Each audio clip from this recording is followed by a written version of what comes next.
Joining us now, just a little out of order, Earl Morse with Honor Flight, the Honor Flight program. Earl, are you there, sir? Yes, sir, I am. Thank you for having me. Thank you, sir. Thanks for being here. We had a little trouble with phone numbers there, but we got the correct number, and it's a pleasure to have you here. Earl, this is a great program you have here. It's so cool. It's basically about getting World War II vets out here to see the memorial. But I want you to tell us what the Honor Flight program is. Well, that's pretty much it in a nutshell. Is we're committed to getting every World War II veteran that's capable, that wants to get on an airplane and go see their memorial, out to visit their memorial. And that's exactly what it is. These incredible men and women sacrifice so much for all of us. You look around, there's nothing that we have today that we can't, in part, give them credit for, either securing or making possible.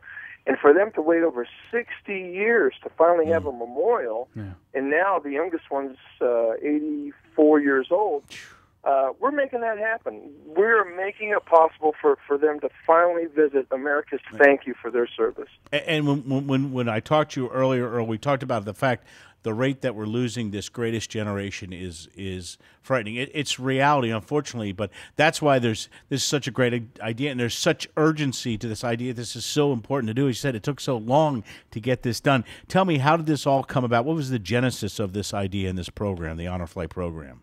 Yeah, at the time that the World War II Memorial was built, I was serving as a physician assistant at the VA clinic here in Springfield, Ohio.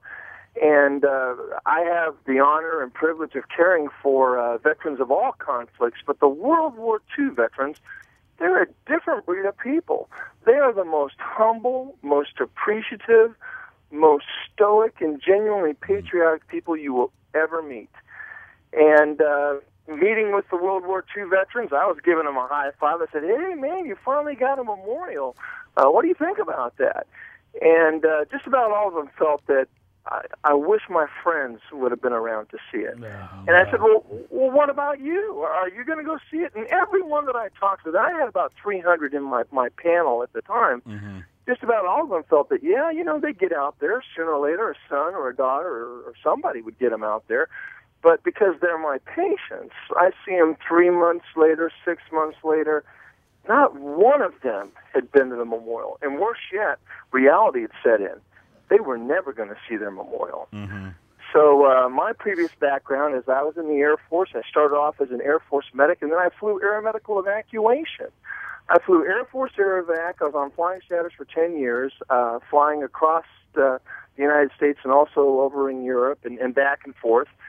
And I knew it was very possible to put 80 and 90-year-old people on an airplane and get them out to Washington, D.C., So I'm also a private pilot and a member of one of the largest aero clubs in the nation. That's here at Wright-Patterson Air Force Base in Dayton, Ohio.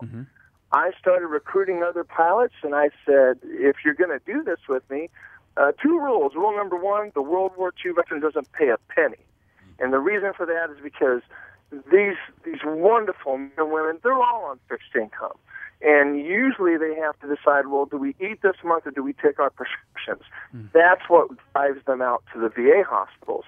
So we go ahead and we see them. We take excellent care of them, but I didn't want them paying a penny. So the pilots were going to have to pay up the entire $300, $600, $800 it was going to take to rent the aircraft. And rule number 2 is you can't fly out to Washington, D.C. and then go hang out with your military friends. You have to stick with them all day long, caring for these veterans, and I'll show you how to do that. I had 11 pilots that had never met any of my patients who stepped forward and decided that they wanted to make this happen. When we did our first flight in 2005, we had 107 on the waiting list. 7 of them had died on the waiting list. We flew 12 veterans, and reality set in. This was so much bigger than what any of us thought it was ever going to be. And we started buying up seats on commercial aircraft. We said, we've got to do this bigger, faster, cheaper, and word spread around the country. Now we're in 23 states. We have 106 different cities participating in our flight program. Good for you. Wow. That's amazing. So I guess another thing too is I spoke with you earlier, Earl, about this. My father's a World War II vet, and it took an effort of our whole family kind of working together to get him to see the memorial. There's got to be some logistics and issues here. This isn't easy to do with these guys. It's not easy, but boy, you talk about worth it. Absolutely worth it. And you probably experienced this. For us, it's like taking George Washington to the Washington Monument or Abraham Lincoln to the Lincoln Memorial. Wow. It's their memorial. And I don't care what hoops we have to jump through. We have hundreds, now thousands of volunteers, and a lot of them are medically trained. We do have physicians and nurses and paramedics that go on these flights with us. And we have tremendous support in the D.C. area. We have planes coming into Dulles, Reagan National, and BWI. Our ground crew support out there, they have the wheelchairs available. They have oxygen available. Now we're into our 6th year. It's become a tremendous blessing to see how in Ohio, we're not the only ones that felt this way about World War II veterans. Everybody wants to help in some way. Earl, and it's all coming together. Sorry to interrupt you. I was at Washington Reagan National one time, and one of the flights was coming in, and the pride. I don't want to single out the airline because I'm sure a lot of airlines help you out, but the pride showed by the people in the airline staff, the welcome that they wanted to give these men and women, and the balloons and the streamers and the bunting, and there was I think if I'm not mistaken, they brought a band in. And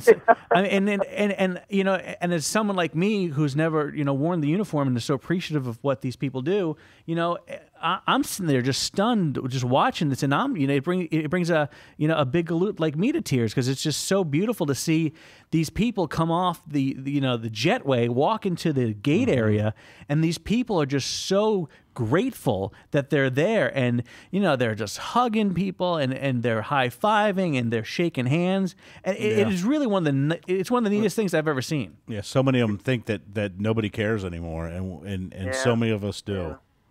Did you see any tears there? Did I see any tears? Yeah, was anybody crying? Tears Earl, of joy? I just admitted to you, I cried. I don't admit that a lot on air. It was very touching. I definitely was crying. It's just gets to you. You see these people, and you see the joy in their faces, and yes, you know that this is probably the last time they're going to do this.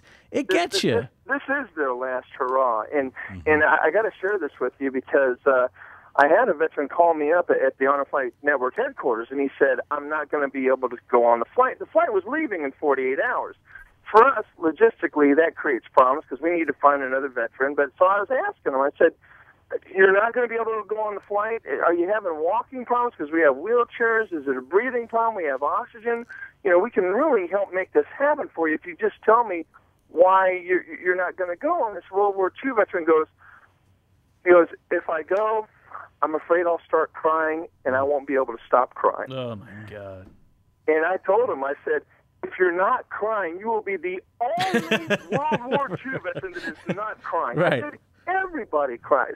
Because you guys have waited 60 years to finally have a memorial for this country to finally be able to embrace the World War II veterans and say, thank you for what you've done. That's all going to come together. So if you're not crying, you're the only World War II veteran that's not crying. Earl Morse, you are a good man, my friend. I got to say, you have a heart of gold. Earl Morse. Man, it's all the pleasure and joy and fulfillment is ours. Very good, sir. It's the Honor Flight Network. And how can people get more information? Your website if they want to get involved or donate. Thank you. Please visit us on our website. It's honorflight.org. Honorflight.org. Or you can call us toll-free, 1-877-FLY-VETS, 1-877-FLY-VETS. All right, we're going to put that on our NRA News Facebook page. We're going to put that on our Twitter page. We're going to spread that as far and wide as possible, honorflight.org. Honestly, if you're listening and watching the show right now and you don't go to honorflight.org and donate some money, turn off. You're not allowed to watch the show anymore tonight. There you go. Is that strong enough for you, Earl? I've never made that proclamation before, but I'm forbidding you from watching. Earl, thank you so much for what you do, sir. Earl Morse with the Honor Flight program.